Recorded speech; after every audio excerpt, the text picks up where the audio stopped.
The air in the conference room was thick enough to choke on, not with smoke, but with ambition, ego, and the lingering scent of stale coffee. Another Monday morning, another soul-crushing meeting. I sat there, notepad in hand, trying to focus on the quarterly projections, but my mind kept replaying the conversation I'd had with my recruiter just hours before. They're incredibly impressed, Anya. The offer is on the table. Head of Global Strategy, starting next week. A smile tugged at the corner of my lips, a secret weapon tucked away beneath the surface of my professional composure. My boss, Mr. Henderson, a man whose charisma was inversely proportional to his empathy, droned on about synergies and blue sky thinking. I tried to ignore the knot of anxiety tightening in my stomach. I knew what was coming. Henderson had a peculiar habit of singling me out. Not for praise, of course. He seemed to find endless amusement in my accent, a gentle blend of Eastern European inflections that apparently made me an easy target. It wasn't overt, never crossing the line into outright harassment, but the subtle jabs, the exaggerated pronunciations when repeating my ideas, the way he'd pause, just a beat too long after I spoke, allowing for a ripple of stifled laughter to spread through the room. It was all meticulously calculated. He cleared his throat, a sound that always preceded some form of microaggression. Anya, perhaps you could elaborate on your unique approach to the Q3 marketing strategy.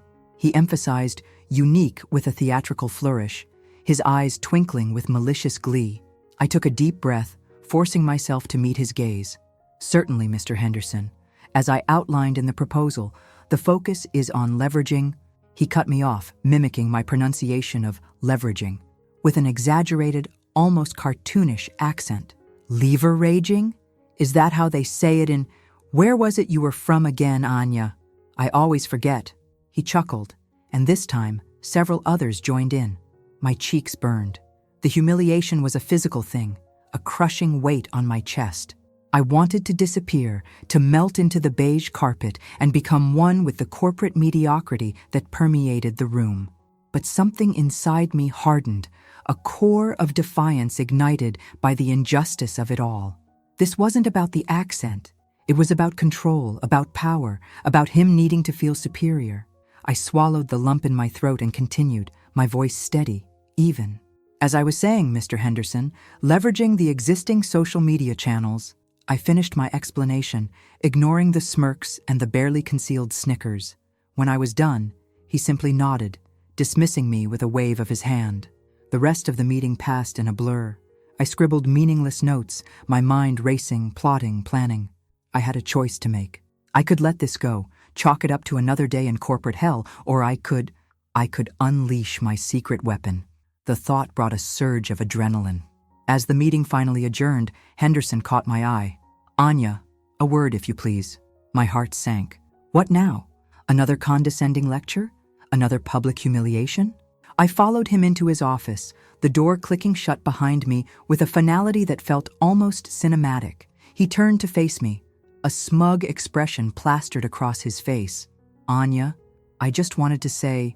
He paused, searching for the right words, clearly enjoying the power dynamic. That while your communication skills could use some refinement, we appreciate your enthusiasm. He delivered the line with a patronizing smile. That was it, the last straw. The fuse had been lit. Thank you, Mr. Henderson, I said, my voice dangerously calm. I appreciate your feedback. I paused, letting the silence hang in the air. However, I won't be needing it any longer. His smile faltered. I'm not sure I follow. I took a step closer, meeting his gaze head on. I'm resigning, effective immediately. His eyes widened, the smugness replaced by a flicker of genuine surprise. Resigning? But why? We value you here, Anya. The hypocrisy was almost comical. I smiled, a genuine smile this time, one that didn't reach my eyes. Oh, I've received a rather compelling offer, head of global strategy, actually. I let the words sink in, watching the color drain from his face. Global strategy? He stammered. But where? I leaned in, my voice dropping to a near whisper. Overseas, Mr. Henderson, very, very far overseas. In fact, I'll be on a plane next week. I paused for dramatic effect. They seemed to appreciate my unique perspective. His mouth opened and closed, but no words came out. He looked like a fish gasping for air. The power dynamic had shifted. The hunter had become the hunted. I straightened up, smoothing down my skirt. "I'll send over my formal resignation letter shortly." I turned to leave, but stopped at the door, adding one final devastating blow. "Oh, and Mr. Henderson? They also seem to find my accent quite charming." I walked out, leaving him speechless, paralyzed in his own office. The weight on my chest had lifted. The knot in my stomach had untangled. I felt liberated. But this was just the beginning. The real fun was about to start. What would be the fallout of my dramatic exit? And how would I ensure Mr. Henderson felt the full weight of his actions? The walk back to my desk felt like a victory parade, even though I tried to maintain a facade of normalcy. My colleagues, oblivious to the tectonic shift that had just occurred in Henderson's office, continued their Monday morning rituals, slurping coffee, complaining about emails, and gossiping about weekend escapades. I offered a polite smile here and there, packing my personal belongings into a cardboard box I liberated from the supply closet. A framed photo of my grandmother, a small succulent I'd managed to keep alive despite the office's fluorescent lighting, and a collection of quirky pens I'd amassed over the years. Each item felt like a symbol of the life I was leaving behind, a life that had been defined in part by Mr. Henderson's condescending remarks. As I packed, I noticed Sarah, a junior marketing associate, watching me with a mixture of curiosity and concern. She was new, fresh out of college, and still possessed that naive idealism that the corporate world hadn't yet crushed. She approached my desk hesitantly. "Anya, are you okay? You seem a little different." I paused, considering how much to reveal. Sarah was a kind soul, but I wasn't sure I was ready to share the full extent of my triumph, or the reasons behind it. "I'm fine, Sarah," I said, offering a reassuring smile. "Just moving on to new opportunities." Her eyes widened. "Moving on? You mean you're leaving?" I nodded. "Effective immediately." The news spread through the office like wildfire. Heads popped up from cubicles, hushed whispers filled the air. The rumor mill, that ever-reliable source of corporate gossip, was working overtime. I could feel the weight of their collective gaze, a mixture of shock, envy, and morbid curiosity. I tried to ignore it, focusing on the task at hand, but it was impossible to completely block out the whispers. "Did you hear? Anya quit." "No way. Where's she going?" "Something about a global position." "Global? Seriously? Good for her." "I wonder what happened. She seemed happy here." Happy, if they only knew.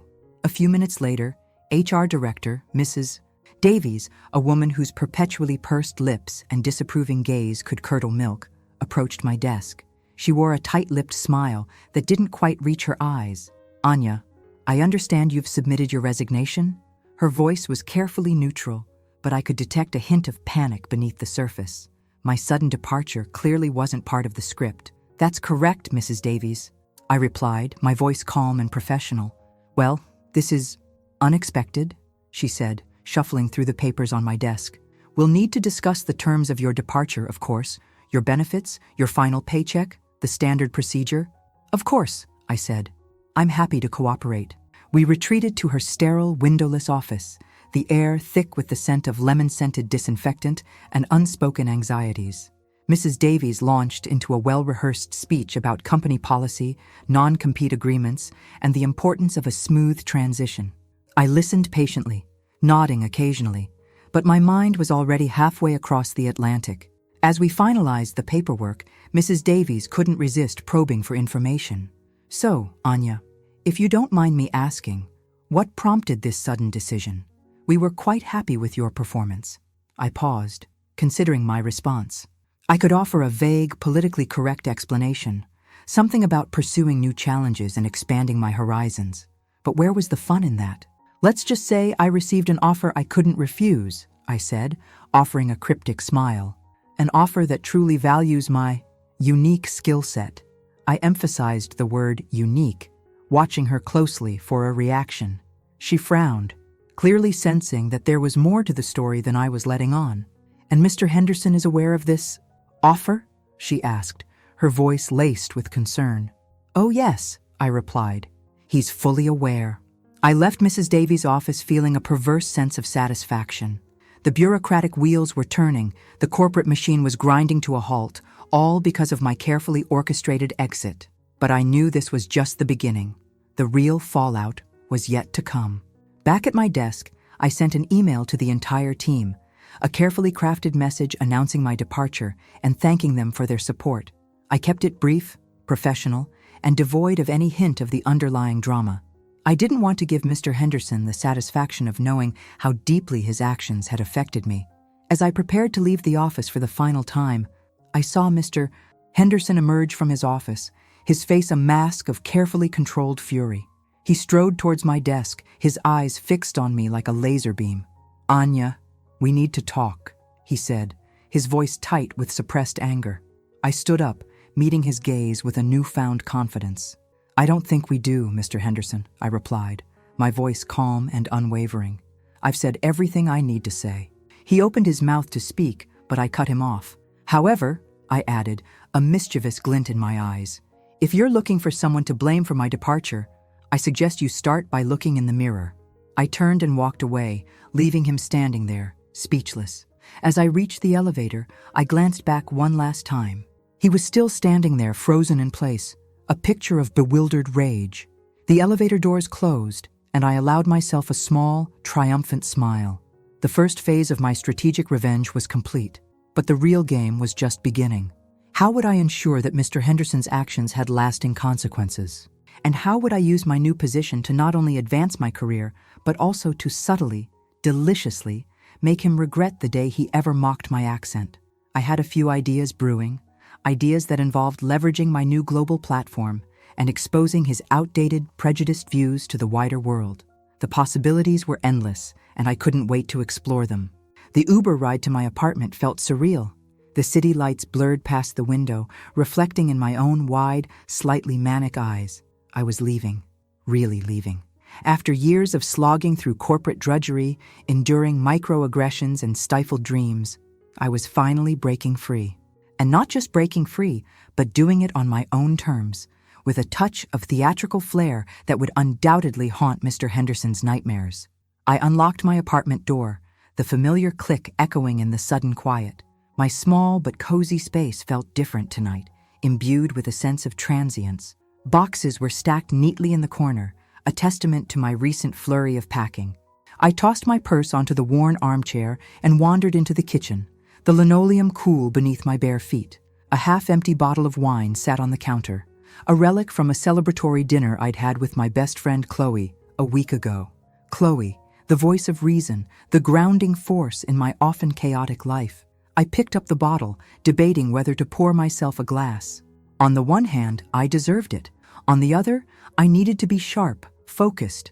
There were still details to finalize, loose ends to tie up, and of course, the small matter of crafting the perfect resignation letter, a document that would be both professionally impeccable and subtly devastating. I opted for a glass of water instead, the cool liquid soothing my dry throat. As I drank, my phone buzzed. It was Chloe. "Girl, spill. The office grapevine is going wild. Global strategy? Seriously? You're a rock star." I smiled, picturing Chloe's excited face. "It's true," I texted back. "I'll tell you all about it tonight. Drinks at the usual?" "Absolutely. And you better bring the juicy details. Henderson spontaneously combusting from rage? Mrs. Davies fainting in HR? I need the full cinematic experience." I chuckled. Consider it delivered. The thought of seeing Chloe, of sharing my triumph, filled me with a sense of anticipation. But beneath the excitement, a sliver of unease lingered. Leaving meant leaving behind everything I knew, everything that was familiar. My friends, my apartment, my city. It was a daunting prospect, even for someone as fiercely independent as myself. I pushed the doubt aside, reminding myself of everything I had to gain. A new city, a new career, a chance to reinvent myself, and of course, the sweet, sweet satisfaction of knowing that Mr. Henderson was probably still fuming in his office, trying to comprehend how his casual cruelty had backfired so spectacularly. I spent the next few hours meticulously crafting my resignation letter. It was a masterpiece of professional understatement, a carefully worded document that conveyed both gratitude and a subtle sense of finality. I thanked the company for the opportunities I had been given, expressed my best wishes for their future success, and politely declined to elaborate on the reasons for my departure. The final sentence, however, was a stroke of pure genius. I am confident that the company will continue to thrive, even without my unique perspective. I attached the letter to an email and addressed it to Mr. Henderson, Mrs. Davies, and a few other key executives. Before hitting send, I took a deep breath, savoring the moment. This was it, the official declaration of war. I clicked send. Immediately, my phone buzzed with a flurry of notifications. Emails, texts, missed calls. The corporate world was in a state of pandemonium. I ignored them all, focusing on the task at hand. I had a date with Chloe, and I wasn't going to let Mr. Henderson's drama ruin my evening. As I got ready to leave, I caught my reflection in the mirror. I looked different somehow, more confident, more determined. The humiliation I had endured in that conference room had forged a new version of myself, a version that was ready to take on the world. At the usual, Chloe was already waiting, a margarita in hand and a gleam in her eye. As soon as I sat down, she launched into a barrage of questions. Okay, spill, everything. Start from the beginning. What did Henderson say? What did Mrs. Davies do? Did anyone cry? I laughed, recounting the events of the day, from the initial humiliation in the meeting to the mic-drop resignation in Henderson's office. Chloe listened intently, her eyes widening with each new detail. Oh my God, Anya, you're a legend! This is the best revenge story I've ever heard. We spent the rest of the evening celebrating, toasting to new beginnings and plotting the downfall of Mr. Henderson. As the night wore on and the margaritas flowed freely, I couldn't help but feel a sense of exhilaration. I had done it. I had turned his mockery into my ultimate triumph. But as I drifted off to sleep that night, a nagging thought crept into my mind. Was it enough? Was simply resigning and taking a new job really the ultimate revenge? Or was there more I could do? A way to ensure that Mr. Henderson's actions had lasting consequences, not just for him, but for the entire company. An idea began to form in my mind, a bold, audacious plan that involved leveraging my new global platform to expose his outdated, prejudiced views to the wider world. It was a risky move, one that could potentially backfire and damage my own career. But the thought of holding him accountable, of forcing him to confront the consequences of his actions, was too tempting to resist. I tossed and turned in bed, weighing the pros and cons. By the time the sun began to rise, I had made my decision. I was going to war, and this time, I wasn't just fighting for myself. I was fighting for everyone who had ever been made to feel small, insignificant, or unworthy because of their accent, their background, or their differences. But how could I possibly pull it off? I needed a strategy, a plan of attack, and I needed allies. People who believed in my vision, who were willing to stand with me and fight for what was right. The first person who came to mind was Sarah, the junior marketing associate who had watched me pack my belongings with a mixture of curiosity and concern. She was young, idealistic, and fiercely intelligent, and she had witnessed firsthand the humiliation I had endured. Perhaps, with a little encouragement, she could be persuaded to join my cause. But how could I convince her to risk her own career for the sake of my revenge? And what other resources could I leverage to ensure that my message reached the widest possible audience? The answer, I realized, lay in the power of social media. Social media, the perfect weapon for the 21st century battlefield. Untraceable, far-reaching, and capable of igniting a firestorm with a single well-placed spark. I spent the morning researching, strategizing, and formulating a plan. It had to be subtle, deniable, yet undeniably impactful. No outright accusations, no direct attacks. Just carefully curated content designed to expose the culture of microaggressions and prejudice that thrived within Henderson's company. First, I needed Sarah. I drafted a carefully worded email inviting her to coffee. Sarah, I know things were a bit crazy yesterday. Would love to chat about your experience in the marketing team and get your perspective on a few things. Coffee's on me. I hit send, my heart pounding with a mixture of hope and apprehension. Would she accept? Would she be willing to listen? To my relief, She responded within minutes. Anya, I'd love to. How about this afternoon? We met at a small cafe near the office, a place Sarah frequented during her lunch breaks. She looked nervous, her eyes darting around the room as if she expected Henderson to jump out from behind a potted plant. Thanks for meeting me, Anya, she said, her voice barely above a whisper. I was really shocked when I heard you were leaving. Everyone was. I appreciate that, Sarah, I replied, offering a reassuring smile. And I appreciate you being willing to talk to me. I took a sip of my latte, carefully gauging her reaction. I'm not going to lie, Sarah. The reasons for my departure were complicated, and Mr. Henderson played a significant role. Her eyes widened. I kind of figured. He's always been a little weird with you. The accent thing, especially. It always made me uncomfortable. That was my opening. Exactly, I said, leaning forward. It's more than just weird, Sarah. It's a pattern of behavior, a culture of subtle prejudice that can be incredibly damaging, especially for people just starting out. I paused, letting my words sink in. I'm not asking you to betray anyone, Sarah, but I do believe that this kind of behavior needs to be called out, and I think you're the perfect person to help me do it. I outlined my plan, carefully explaining how we could use social media to expose the company's toxic culture without directly naming names or making accusations. We could share anonymous stories, highlight instances of microaggression, and promote a more inclusive and respectful workplace. Sarah listened intently, her initial nervousness slowly giving way to a look of determination. I'm in, she said, her voice firm. I've seen too much of this kind of stuff, and I'm tired of being silent. With Sarah on board, the plan began to take shape. We created a burner account on Twitter using a generic profile picture and a cryptic username. We started posting anonymous stories, carefully crafting each tweet to be both compelling and deniable. Ever feel like your ideas are ignored until a higher-up repeats them? Corporate life microaggressions. Innovation. My boss constantly mispronounces my name, even after I've corrected him multiple times. Is it ignorance or something more sinister? Diversity and inclusion. Respect name game. The tweets started to gain traction, attracting the attention of other disgruntled employees and former colleagues. People began sharing their own stories, adding their voices to the growing chorus of dissent. The next step was to create a hashtag, something catchy and memorable that would allow us to track the conversation and amplify our message. After much brainstorming, we settled on Beyond the Beige, a subtle jab at the company's bland corporate culture. The hashtag took off like wildfire. Employees used it to share their experiences, criticize management, and demand change. The company's social media accounts were flooded with negative comments, and the PR department went into damage control mode. Henderson, of course, was furious.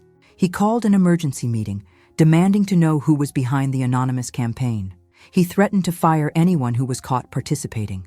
But the employees were emboldened, united by their shared experiences and their newfound sense of power. The pressure began to mount. The company's stock price dipped, and several key clients threatened to pull their business. The board of directors took notice, and an internal investigation was launched. I watched from afar, a sense of grim satisfaction washing over me. My plan was working. The company was being forced to confront its toxic culture, and Henderson was feeling the heat. But I knew this was just the beginning.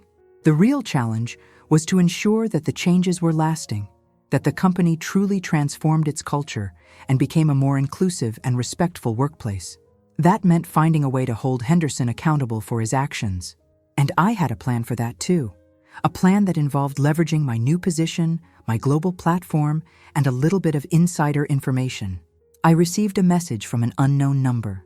Meet me at the old warehouse near the docks tonight at midnight. I have information that you need. Don't bring anyone. My heart raced as I read the cryptic message. The old warehouse near the docks? Midnight? It screamed danger, but something told me this was connected to Henderson and the company's mounting crisis. Against my better judgment, I decided to go. The warehouse loomed dark against the night sky, its broken windows like hollow eyes. I clutched my mobile tightly, ready to dial 9999 at the first sign of trouble. A figure emerged from the shadows, and I gasped. It was Marcus Chen, Henderson's right-hand man, looking haggard and desperate. "Anya," he whispered urgently. I couldn't stand by any longer. Henderson's been embezzling funds, millions of pounds, funneling them through offshore accounts. I have the evidence, but I need someone with your new international connections to expose this properly. He handed me a USB drive, his hands trembling. Everything's on here. Bank statements, forged documents, the lot. He's been using the company as his personal piggy bank whilst mocking people like us. My mind reeled. This was bigger than microaggressions. This was criminal. Why are you helping me, Marcus? Because I'm tired of being complicit. My daughter starts university next year. I want her to be proud of her father, not ashamed. His voice cracked. Henderson mocked my accent too, you know. Called it amusing in board meetings. I took the USB drive, feeling its weight despite its tiny size. This wasn't just revenge anymore. This was justice. The next morning, I was on a plane to Geneva, where my new company had its headquarters. As head of global strategy, I had access to international media contacts and whistleblower protection networks. I spent the flight crafting my exposé, weaving together the financial crimes with the toxic culture that enabled them. Within 48 hours, the story broke simultaneously across major news outlets in London, New York, and Hong Kong. Corporate scandal, embezzlement, and discrimination rock major firm. Henderson's smug face was plastered across every business publication, alongside damning quotes from the leaked documents. The investigation moved swiftly. Henderson was arrested at his country estate, still in his silk pajamas, as news helicopters circled overhead. The footage went viral, particularly the moment when he stumbled over his words, unable to form a coherent defense. The irony wasn't lost on anyone. Sarah called me, breathless with excitement. "Anya, you did it. The entire company's being restructured. They've appointed a new CEO, a woman named Dr. Priya Sharma. She's already implemented mandatory diversity training and anonymous reporting systems." But the sweetest moment came 3 months later. I was presenting at an international business conference in Singapore when I spotted a familiar face in the audience. Henderson, out on bail, attending as a regular delegate. His designer suits replaced with off-the-rack polyester, his swagger replaced with hunched shoulders. During the Q&A session, he raised his hand. The moderator, unaware of our history, called on him. Henderson stood, cleared his throat, and in a voice stripped of its former arrogance, asked, "Ms. Petrova, how do you recommend companies rebuild after such comprehensive failures in leadership?" I paused, savoring the moment. The entire auditorium seemed to hold its breath. "Well," I said, letting my accent flow freely, proudly, "I believe it starts with genuine accountability. Leaders must acknowledge their failures, particularly when they've created environments where people are diminished for their differences. Only then can real change begin." I looked directly at him. And sometimes, the best thing toxic leaders can do is step aside completely and let those they've marginalized show them how it's really done. The audience erupted in applause. Henderson sank back into his seat, defeated. Later, I heard he'd enrolled in a cultural sensitivity program and was working at a small nonprofit, trying to rebuild his shattered reputation. As for me, I thrived in my new role, implementing inclusive policies across our global offices. I established a mentorship program for international employees, ensuring no one would ever feel ashamed of their accent or heritage again. My unique perspective became the cornerstone of the company's diversity initiative, driving innovation and growth across all markets. The girl who'd once sat silently whilst her boss mocked her accent now spoke at the United Nations about workplace discrimination. The revenge I'd sought had transformed into something far more powerful. A movement that changed not just one company, but sparked conversations in boardrooms worldwide. And Mr. Henderson? He sent me a letter last month. A genuine apology, handwritten over 3 pages, acknowledging the harm he'd caused and thanking me for the wake-up call. I didn't respond, but I did smile. Sometimes the best revenge isn't destroying your enemies, it's forcing them to become better people. My grandmother always said, "When they go low, we soar high." She was right. My accent, my heritage, my unique perspective, they weren't weaknesses to be mocked. They were superpowers waiting to be unleashed. So here's my question for you, wherever you're watching this from. What's your superpower? What makes you unique? And more importantly, are you ready to use it to change the world? Drop a comment below and tell me which city you're watching from. I want to hear your stories, your struggles, and your triumphs. Because every accent, Every perspective, every unique voice matters. Together, we're unstoppable. Which city are you representing today? Let's build a community that celebrates our differences and stands up to those who try to diminish us. Your city, your voice, your story, they all matter. Where are you watching from right now?